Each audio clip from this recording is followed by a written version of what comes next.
Ayan na mga tol, pumayag na ang UK na gamitin ng Amerika ang UK military base para sa posibleng pag-atake sa Iran, no? Yan ay ayon mismo sa Prime Minister Burnham.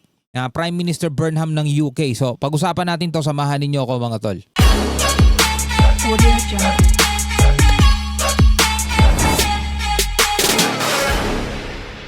Alright, magandang araw sa inyong lahat. Welcome ulit sa ating bagong video reaction, review, commentary, opinion, criticism at kung ano-ano pa. Mainit na balita itong pag-uusapan natin ngayon mga tol.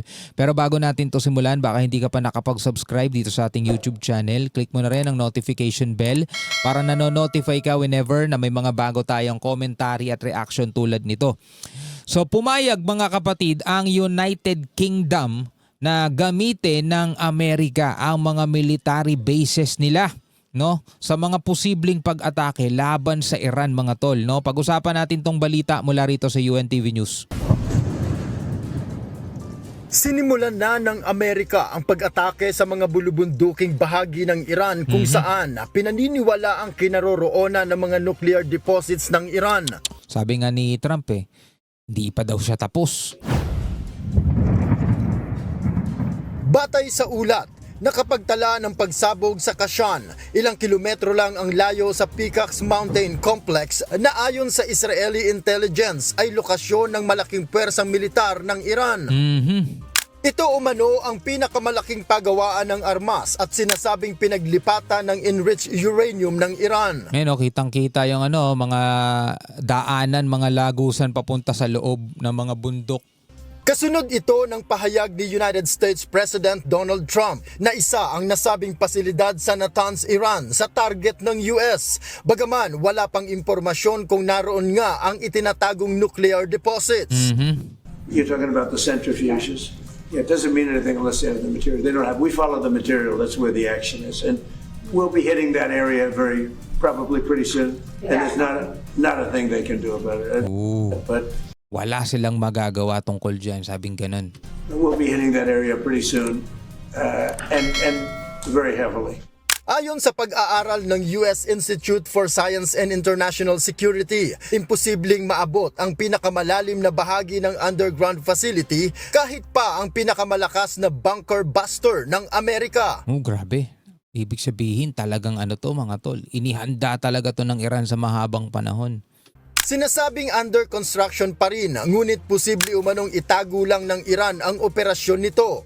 Sa panibagong tensyon sa pagitan ng Amerika at Iran, namataan ang paglipad ng US Strategic Bomber B-1 Lancer aircraft mula sa Fairford Air Base sa United Kingdom patungo sa direksyon ng Middle East.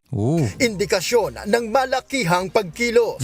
Batay rin sa ulat ng British media, pumayag na ang bagong Prime Minister ng UK na si Andy Burnham na gamitin ng US forces ang mga base militar na sa Inglaterra para maglunsad ng pag-atake sa Iran. So napaka mahalagang bagay din kasi sa Amerika mga tol.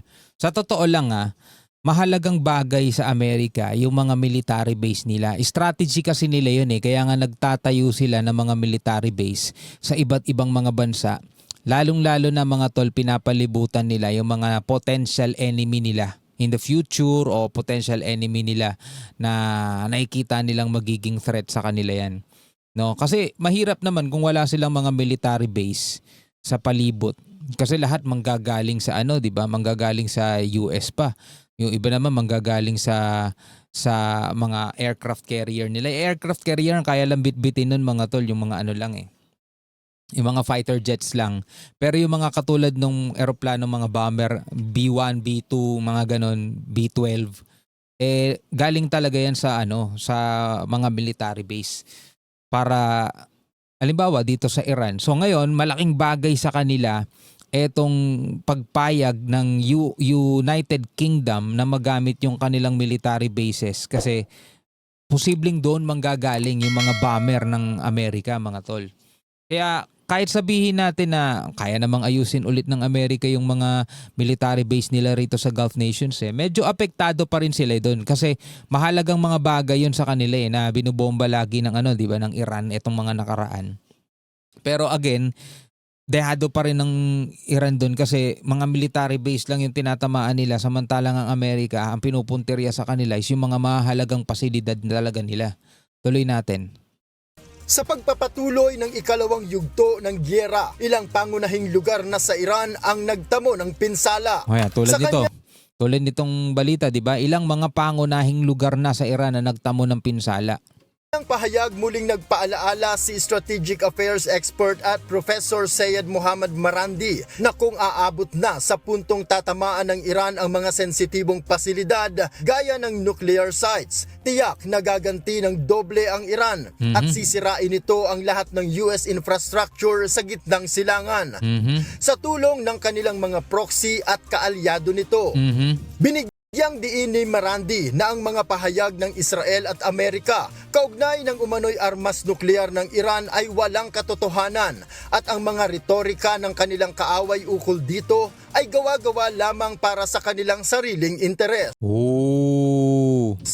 One day, Netanyahu and Trump say that they've destroyed the Iranian nuclear program. The next day they say it's reappeared again. Oh. So whatever comes from the Israeli regime or the Trump regime is obviously a fabrication. Hindi to totoo. Even the Americans admit that since 2003, there's been no nuclear weapons program. All of these claims are made in order to promote a particular policy. So pinabubulaanan nila na yung mga bintang nga daw sa kanila, mga akusasyon ng US at ng Israel na gumagawa sila ng nuclear. Diba? Pero meron silang uranium enrichment program.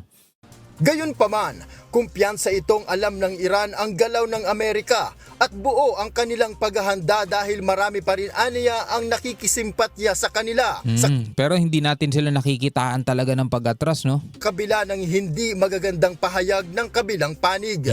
Iran is producing missiles and drones at an astonishing rate, and they are expanding their underground missile and drone bases, as well as other bases linked to a potential land assault. Iran Kaso yung mga bases na yun ngayon na tinatarget ngayon ng Amerika di ba? Pinapasabog yung mga lagusan para hindi na makadaan doon yung mga launcher, hindi na mailabas. has excellent intelligence on the ground in all of these countries because a lot of people are sympathetic to Iran. Noel Polyar, Marami daw ang nakikisimpatya sa Iran. Pero mga kapatid, eto nga no, kahit na ganito ang nangyayari sa kasalukuyan is ako hindi pa rin ako nawawalan ng pag-asa na isang araw mula ngayon ay babalik ulit sila sa negosasyon. Kasi alam naman natin mga tol, malaki na yung ginagastos nitong dalawang to, hindi lang Amerika pati Iran. Kapag nakikita nila na nagdi-deflate na, nababawasan na yung mga stockpile nila dahil syempre ginagamit nila yan. Sila mismo magpapahinga yan. Sila mismo biglang tatayo na naman, sige, negosasyon tayo. Sige, usap tayo. Tapos magpapalakas ulit yan. Ganun naman ang nangyayari. Magpapalakas ulit yan. Posibleng pag nakapagpalakas sila, posibleng balik ulit sila sa ganito o posibleng medyo mas patatagalin nila ng konti. Pero yung away nilang dalawa, yung tensyon na namumuo sa kanilang dalawa, para bang wala nang magbabago dyan mga tol. Wala na magbabago. Kasi hindi naman bago tong usapin na to Tensyon sa pagitan ng Iran at saka ng Amerika. Bagamat dati silang magkaibigan, bagamat dati sila, pero matagal na yun Alam ko mula nung naupo yung dating Supreme Leader ng Iran, hindi na naging maganda ang relasyon ng Amerika rito sa Iran. At eto na nga ngayon, nagbabakbakan sila. At matagal na pinaghandaan ng Iran yan. Sa loob ng maraming taon at ilang dekada, pinaghandaan nila itong ganitong sitwasyon. Ano ang inyong masasabi tungkol dito? Comment ka na lamang sa ibaba. Hanggang sa muli. Peace out.